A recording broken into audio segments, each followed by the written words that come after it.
الاستهتار ده؟ بجد بجد ايه الاستهتار ده؟ لما دلوقتي انا كمواطنة مصرية اصيلة اقوم من الصبح بدري اشوف كل اللي ورايا على امل ان النور يقطع.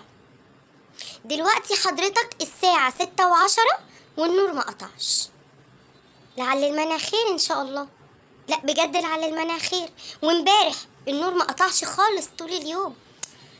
يا جماعة طول ما انتوا بتخربوا يا تخربوا صح يا تسيبوها لحد يخربها صح. يا ريت نشوف شغلنا بقى. حتى اللي بيخرب ما عندوش ضمير في شغله. يا نهار ابيض، راحوا ربنا في شغلكم شويه يا جدعان. مش كده مش كده. انا دلوقتي قاعده بجد متنرفزه. النور ما قطعش لحد دلوقتي. الروتين اللي انا ماشيه عليه اهو اتلخبط.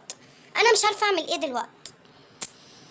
لا لا لا كده ما ينفعش. لا كده ما ينفعش.